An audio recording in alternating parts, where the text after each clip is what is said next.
जिवंत महान परमेश्वराच्या नावाला धन्यवाद असो.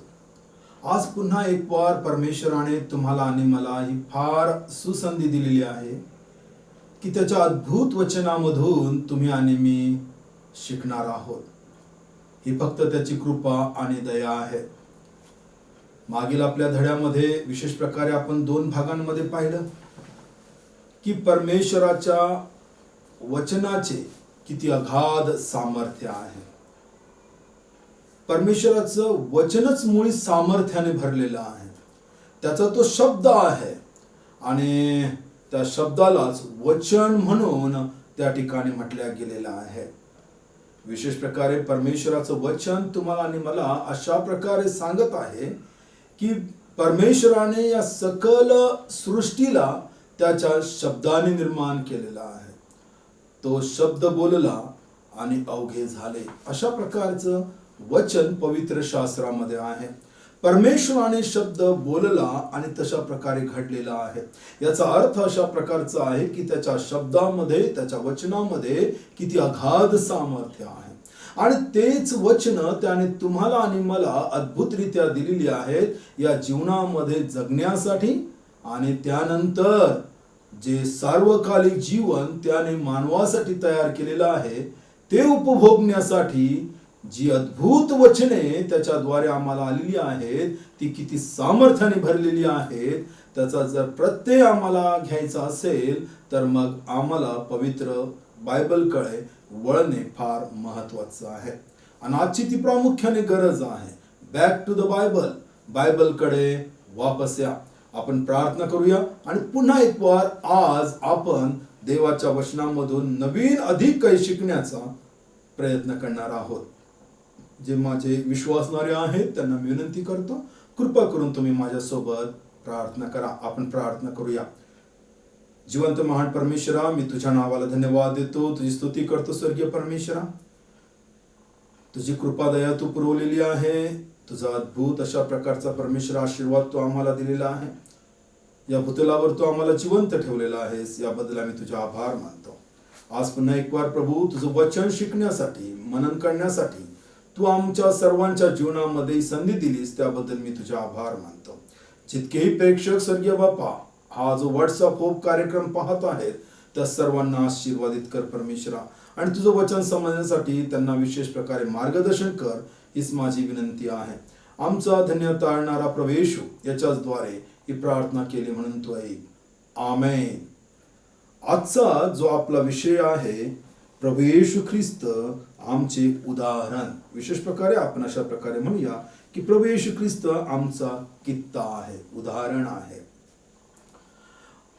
जितकेही बायबलचे अभ्यासक आहेत त्या सर्वांनाच बहुतेक हे माहीत आहे की जुना करार जो विशेष प्रकारे आम्हाला देण्यात आलेला आहे, जुन्या करारातल्या भरपूर गोष्टी आम्हाला शिकवण्यात आलेल्या आहे आणि विशेष प्रकारे तो आम्हासाठी देण्यात आलेला आहे आमच्या माहितीकरिता. आणि विशेष प्रकारे पवित्र शास्त्रामध्ये वचन आहे की तो आमच्या उदाहरणादाखल आहे. म्हणजे तेथे जे काही घडलेलं आहे त्याचं काय घडलेलं आहे, कसा परिणाम झालेला आहे, कसा आज्ञाभंग झालेला आहे, आज्ञाभंग केल्यामुळे काय परिणाम घडलेला आहे आणि काय शिक्षा मिळालेली आहे, त्याचप्रमाणे ज्यांनी आज्ञा पाळलेली आहे त्यांना कोणता आशीर्वाद मिळालेला आहे, या सर्व घटनांचा सखोल उल्लेख जुना करारामध्ये आम्हाला आढळून येतो की परमेश्वराने विशेष प्रकारे मानवाला वेगवेगळ्या प्रकारे कशा प्रकारे आशीर्वादित केलेला आहे. आता सर्व जे विश्वासणारे आहेत, जे प्रभू ख्रिस्ताचे अनुयायी आहेत, ते सर्वच्या सर्व नवीन कराराच्या अधीन आहेत, नवीन कराराच्या मार्गदर्शनाखाली आहेत आणि विशेष प्रकारे नवीन कराराच्या नियमामध्ये आहेत. आता जितकेही विश्वासणारे जगामध्ये आहेत ते जुन्या कराराच्या किंवा जुन्या नियमाच्या अधीन नाहीत. जुना करार जो आहे तो विशेष प्रकारे विश्वासणाऱ्यांना उदाहरणादाखल आहे. तसंच उदाहरण म्हणून मी तुम्हाला हे सांगत आहे की जसं जुना करार उदाहरणादाखल आहे, आम्हाला उदाहरण म्हणून आहे की आम्ही काय करावं आणि काय करू नये. हे साधं उदाहरण मी तुम्हाला सांगितलेलं आहे. पण या नवीन करारामध्ये विशेष प्रकारे प्रभू येशू ख्रिस्त खुद्द आमच्यासाठी या जगामध्ये आलेला आहे, हे नमूद करण्यात आलेलं आहे. हे सत्य आहे, लक्षात घ्या. हे कसल्या प्रकारची दंतकथा नाही.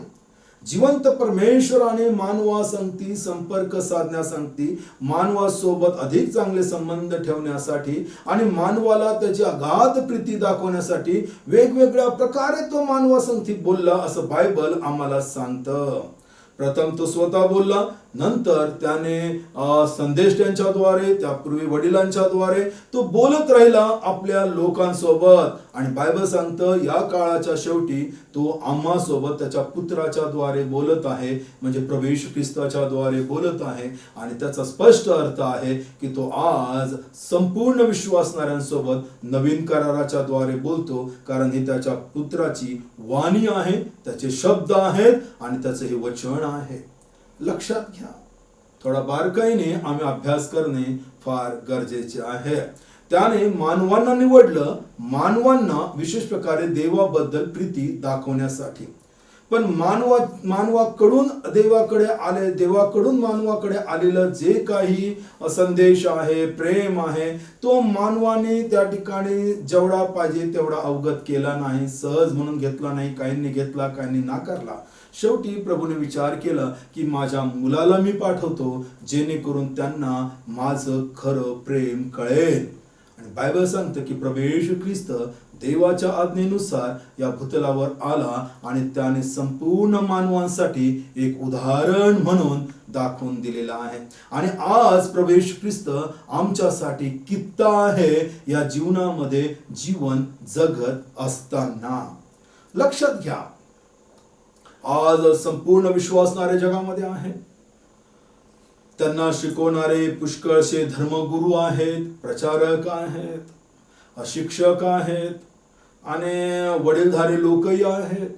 आज पुष्कळसे ठिकाणी आम्ही पाहतो की विश्वासणाऱ्यांमध्ये सुद्धा मानवाला इतकं अधिक महत्व देण्यात आलेलं आहे की त्या मानवाकडे पाहून लोक चालण्याचा प्रयत्न करतात आणि पुष्कळशा वेळेस ते अडखळतात. कारण त्यांच्या समोर जसं उदाहरण पाहिजे तसं उदाहरण त्यांना मिळत नाही आणि मग त्या ठिकाणी अडखळण होऊन जातं. लक्षात घ्या. तसंच जगामध्ये सुद्धा पुष्कळशा ठिकाणी लोक मानवाच्या मागे गेलेत आणि चुकीचा मार्ग त्यांना मिळाला, चुकीचं दृष्टिकोन त्यांच्या समोर ठेवण्यात आला, चुकीचं शिक्षण त्यांच्या समोर ठेवण्यात आलं आणि अनेकांचा नाश झालेला आहे आणि आजही होत आहे. कारण त्यांच्या समोर जे उदाहरण आहे त्या उदाहरणाने कधीच त्या ठिकाणी म्हटलं नाही की आम्ही ज्याच्या मागे जातो तो खरा आहे आणि तुम्ही माझ्या मागे या, कारण आम्ही त्याच्या मागे जात आहोत. पुष्कळसे जे आजकाल स्वतःला स्वयंभू गुरु म्हणणारे आहेत, महाराज म्हणणारे आहेत, धर्मपंडित म्हणणारे आहेत, ते म्हणतात आम्हीच सर्व काही आहोत, आम्हाला सर्व काही येतं आणि तुम्ही माझ्यावर विश्वास ठेवा आणि मी सर्व काही आहे. आणि मग ते स्वतःलाच पुष्कळशा वेळेस देव म्हणून घेतात आणि लोक फसतात. हे लक्षात घ्या. प्रभू येशू ख्रिस्त जो आहे तो संपूर्ण विश्वासणाऱ्यांसाठी सर्वात प्रथम उदाहरण असला पाहिजे. आणि जितकेही धर्मगुरू आहेत जे प्रभू ख्रिस्ताचे अनुयायी आहेत, जितकेही महापंडित आहेत जे प्रभू ख्रिस्ताबद्दल प्रवचन करणारे आहेत आणि जितकेही वडीलधारे जे आहेत जे मंडळीची देखरेख करणारे आहेत, त्या सर्वांनी म्हणावं की आम्ही येशूचं अनुकरण करणारे आहोत, म्हणून तुम्हीही आमचं अनुकरण करा, कारण आम्ही येशूच्या पावलावर पाऊल ठेवून चाललेलो आहोत. कारण आमचं अंतिम अनुकरण करणारा जो आहे तो आहे प्रभू येशू ख्रिस्त. त्याच्यावर आमचा विश्वास असणं पाहिजे. हे सर्वात महत्वाचं आहे. देवाचं वचन मी आपल्यासाठी घेऊन येत आहे या विशेष प्रकारे विषया संदर्भामध्ये. पेत्राचे पहिले पत्र 2 अध्याय 21 वचन. 1 पीटर चॅप्टर 2 वर्स 21 काय सांगतं? कारण ह्याच करिता तुम्हास पाचारण करण्यात आले आहे, कारण ख्रिस्तानेही तुम्हासाठी दुःख भोगले आणि तेने करून तुम्ही त्याच्या पावलावर पाऊल ठेवून चालावे, म्हणून त्याने तुम्हाकरिता कित्ता घालून दिला आहे. म्हणजे सर्व विश्वासणाऱ्यांसाठी प्रभू येशू ख्रिस्ताने आम्हासाठी उदाहरण अशा प्रकारे दिलेलं आहे की आम्ही त्याच्या पाऊलावर पाऊल ठेवून चालावं. लक्षात घ्या की तुम्ही आणि मी आम्ही सर्वांनी प्रभू ख्रिस्ताच्या पावलावर पाऊल ठेवून चालावं. म्हणजे जसं प्रभू ख्रिस्त वागला तसं आमच्याकडून त्याची वागणूक अपेक्षित आहे. जसा तो बोलला तशा प्रकारचं आमचं बोलणं असायला पाहिजे हे आहे. आणि ज्या प्रकारे त्याने सर्व काही सहन केलं, छळ केला, त्यामध्ये सुद्धा प्रभू येशू ख्रिस्त आमचं उदाहरण पाहिजे.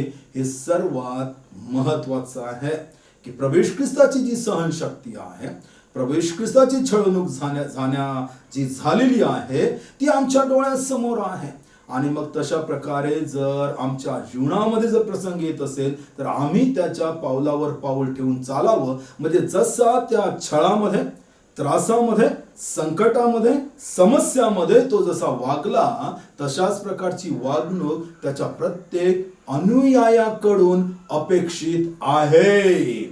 कशाही प्रकारचं वातावरण असो, कशाही प्रकारचं त्या ठिकाणी न्यायनिवाड्याचा प्रसंग असो, कसलीही परिस्थिती असो, त्यावेळेस मानवाने देवाचं वचन झुगारून किंवा वेगळ्या प्रकारचा त्या ठिकाणी करून विश्वासणाऱ्यांनी स्वतःची मतं त्या ठिकाणी अशा प्रकारे करू नयेत आणि प्रभू ख्रिस्ताचं अनुकरण सोडून मग जगिक लोकांची उदाहरणं घेऊन तशा प्रकारचं वागणे अपेक्षित नाही. कारण बायबल सांगता आम्हाला की प्रभू येशू ख्रिस्ताने जसं केलं तसंच आम्ही जेही प्रसंग असेल त्यामध्ये वागणं. यासाठी आम्हाला प्रभू येशू ख्रिस्ताचं संपूर्ण जीवनचरित्र अवगत असणं फार आवश्यक आहे की तो कसा राहिला, कसा बोलला, कसं वागलं, कशासाठी तो आला, त्याचं जीवनचरित्र सर्व आम्हाला माहीत असणं आवश्यक आहे.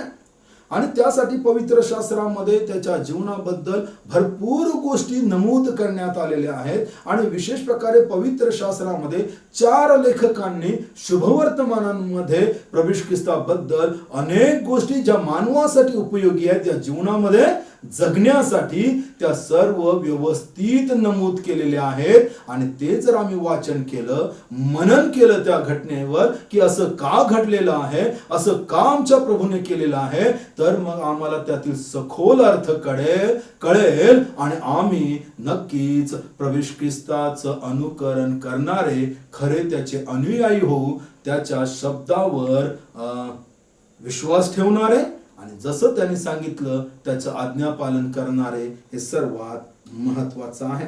आता या वचनामध्ये सांगण्यात आलेलं आहे की आमचा जो प्रभू येशू ख्रिस्त आहे, ख्रिस्तानेही तुमच्यासाठी आणि माझ्यासाठी, हा दुसरा शब्द आहे, दुःख सहन केले. आणि यासाठी की आम्ही जे आहोत ते आम्ही त्याच्या पावलावर पाऊल ठेवावं. हे विशेष महत्वाचं आहे. आता सर्वात महत्वाचं आहे की यासाठी शब्द आलेला आहे ख्रिस्त आहे. ख्रिस्त याचा अर्थ संपूर्ण विश्वासणाऱ्यांना माहित आहे की तो आहे अभिषिक्त आहे, देवाकडून निवडलेला आहे, देवाने आम्हासाठी तो पाठवलेला आहे. तो त्याचा एकुलता एक प्रिय पुत्र आहे. म्हणजे असं आम्ही म्हणू शकतो जिवंत देवाचा पुत्र जो आहे तो ख्रिस्त आहे. आणि पवित्र शास्त्रामध्ये त्याबद्दल एक वचन आहे, ते विशेष प्रकारे मी आपल्या सर्वांसाठी वाचतो. इकडं लक्ष द्या. थोडक्या वेळामध्ये विशेष प्रकारे आम्ही जाऊया प्रेषितांचे कृत्य याचा 2रा अध्याय आणि 36 या वचनामध्ये की प्रभू येशू ख्रिस्त म्हणजे याचा अर्थ काय आहे ते तुम्हाला आणि मला नक्की समजून येईल. प्रेषितांची कृत्य याचा 2रा अध्याय आणि 36वे वचन. बुक ऑफ ऍक्ट चॅप्टर 2 वर्स 36.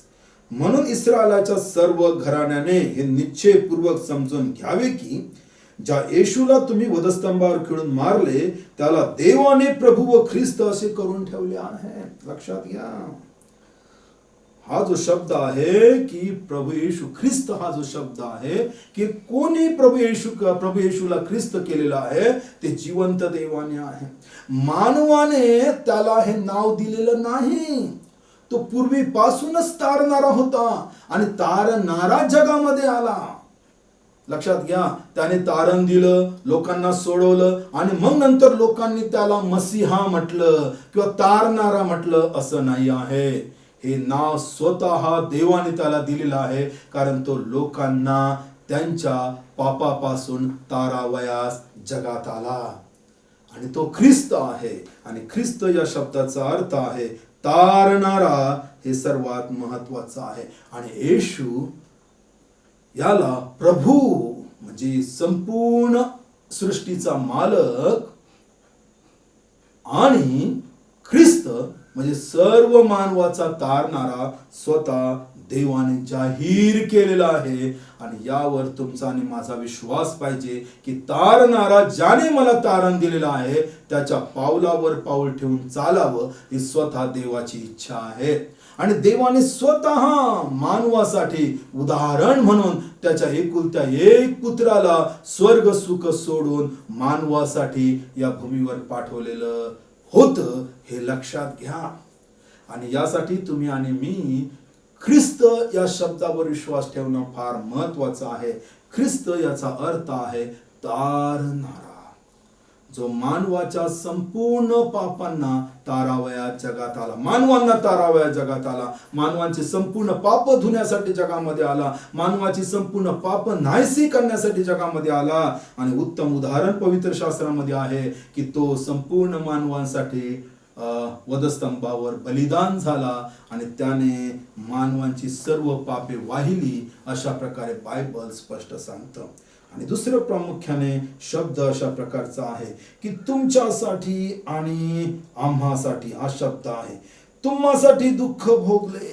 तुम्हासाठी म्हणजे जो सांगणारा आहे आणि ऐकणारे आहेत या सर्वांसाठी प्रवेश ख्रिस्ताने दुःख भोगलेले आहे. लक्षात घ्या,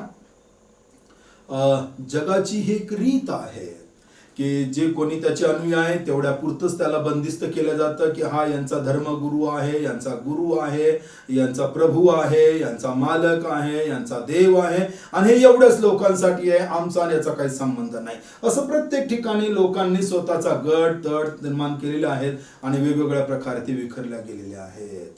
आणि मग अमुक अमुकच ठिकाणी आला अशा प्रकारे त्यांचे जे अनुयायी आहेत तेही जोरदारपणे ते शब्द घेऊन लोकांना शिकवत असतात की आम्हासाठीच आलेला आहे, आमच्यासाठी जन्म पावलेला आहे आणि आमच्याच समाजामध्ये त्याचा जन्म झालेला आहे म्हणून तो आमच्याच समाजाचा आहे. अशा प्रकारची विभागणी झालेली आहे. पण बायबल मध्ये लिहिलं आहे की जगातील सर्वांसाठी प्रवेश ख्रिस्ताने दुःख भोगलेलं आहे. लक्षात घ्या, जगातील सर्वांसाठी प्रवेश ख्रिस्ताने दुःख भोगलेलं आहे.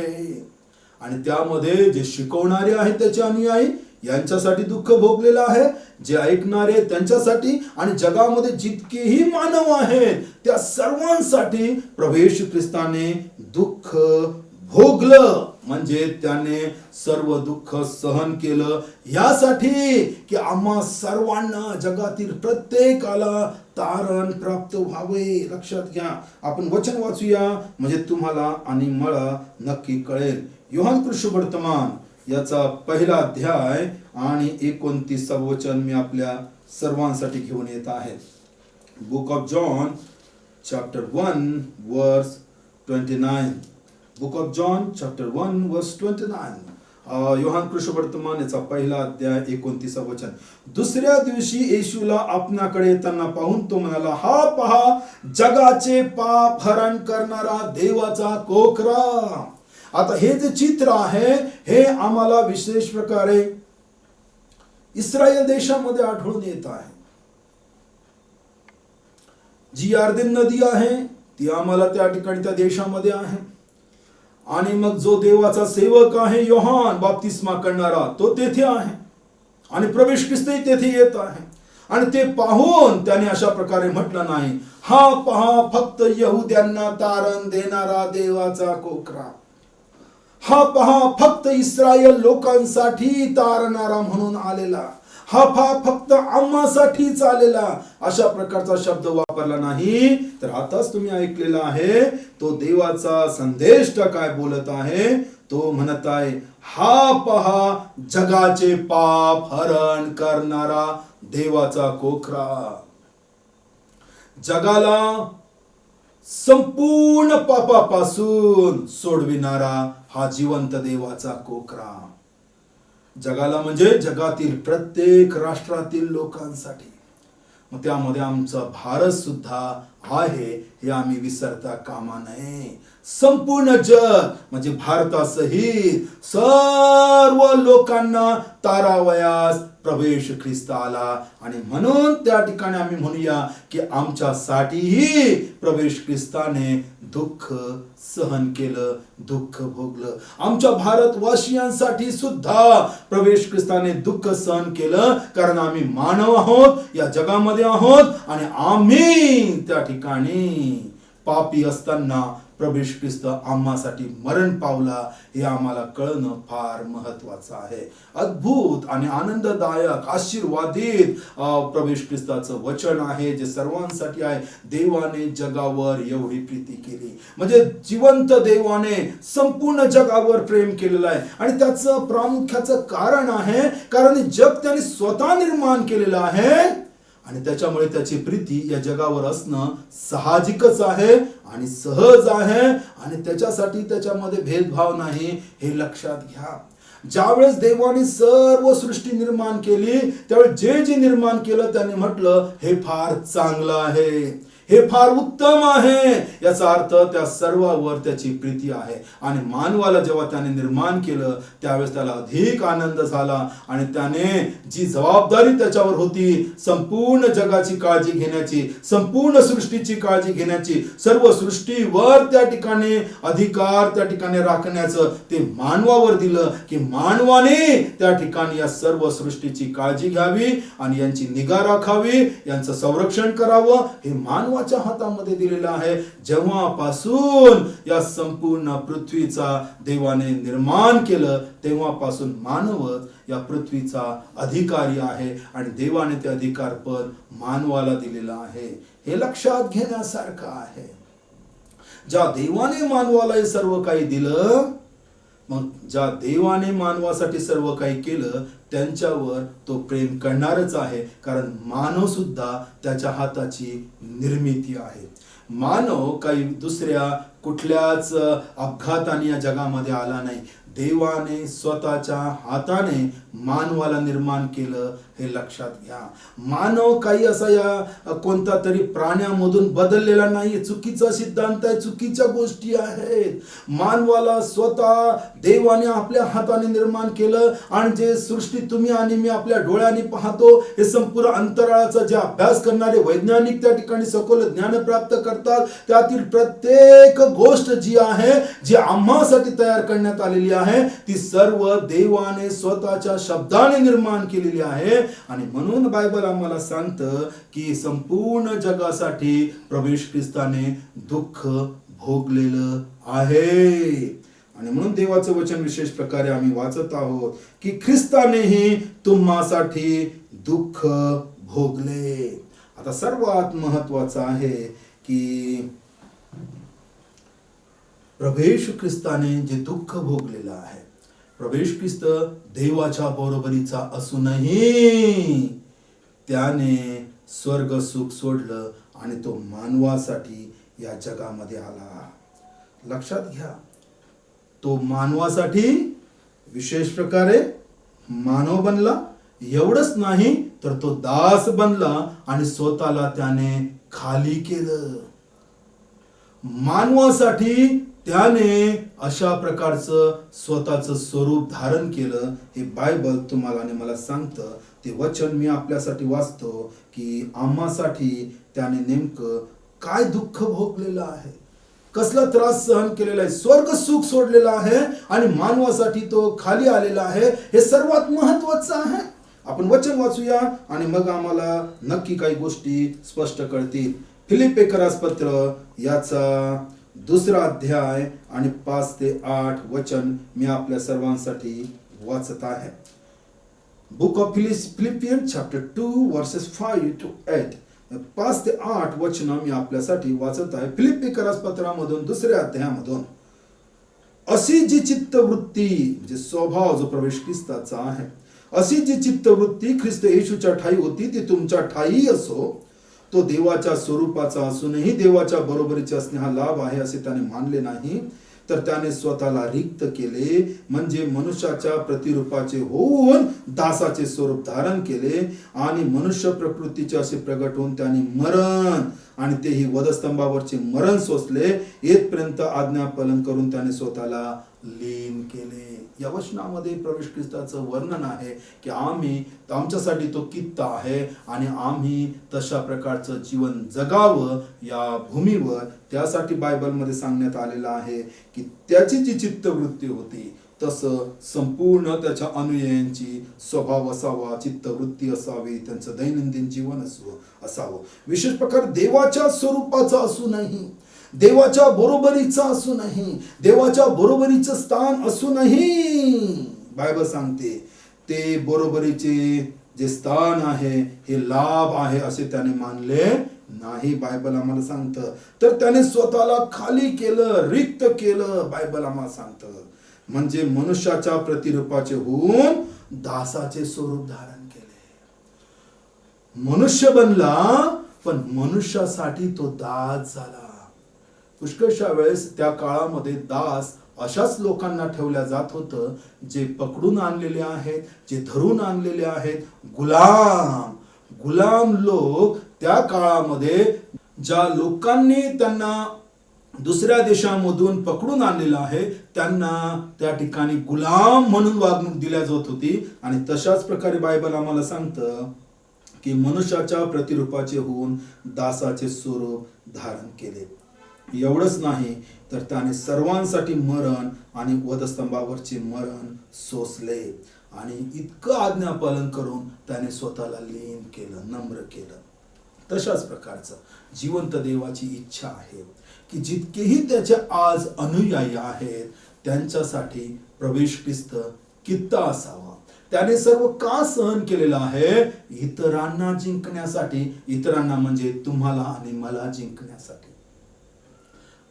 आणि आज विशेष प्रकारे मी तुम्हाला सांगतो जितकेही आज प्रभू ख्रिस्ताचे अनुयायी आहेत त्यांच्या समोर एकच कित्ता आहे आणि तो म्हणजे प्रभू येशू ख्रिस्त.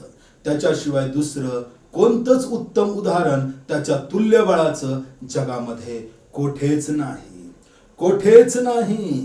कारण तो स्वतः देव असूनही त्याने स्वतः मानवासाठी तो मानव बनला. एवढंच नाही, तो मानवासाठी दास बनला, म्हणजे दास होऊन त्याने मानवाची सेवा केली.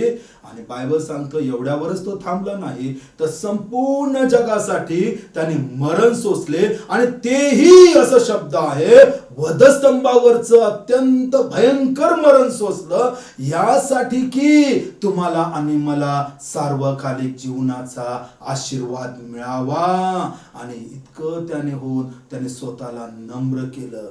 ज्या प्रभूने अखिल सृष्टी निर्माण केली त्या संपूर्ण मानवाला वाचवण्यासाठी प्रभू स्वतः लीन झाला, नम्र झाला.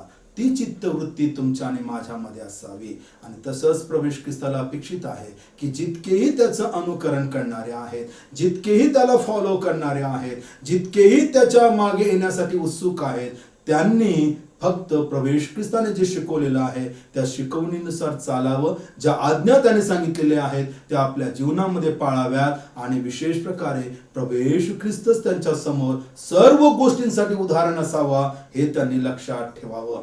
आणि म्हणून आज आपण विशेष प्रकारे अभिमानाने म्हणू शकतो संपूर्ण विश्वासणारे येशू, प्रभू येशू हाच आमचा उत्तम अशा प्रकारचा कित्ता आहे, उदाहरण आहे. म्हणून प्रभू ख्रिस्ताच्या लोकांना एक सन्माननीय अशा प्रकारचं लोक ओळखले जातात की येशूचे लोक त्या ठिकाणी चांगलं कार्य करणारे आहेत. कारण त्यांच्या समोर उत्तम कार्य ज्याने केलेलं आहे तोच प्रभू येशू हा उदाहरण आहे.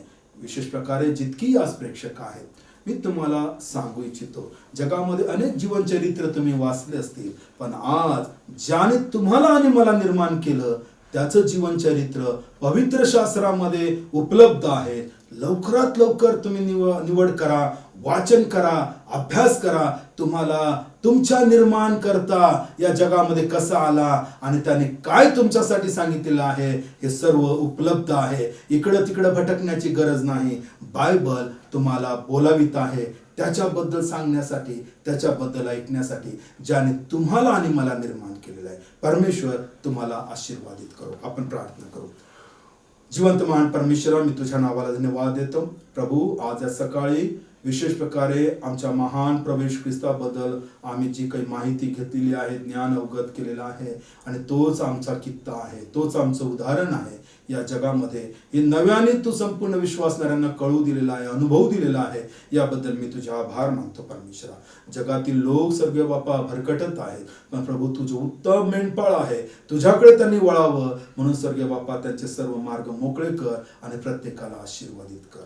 आमचा धन्य तारणारा प्रभू येशू याच्याच द्वारे ही प्रार्थना केली म्हणून तो ऐक. आमेन.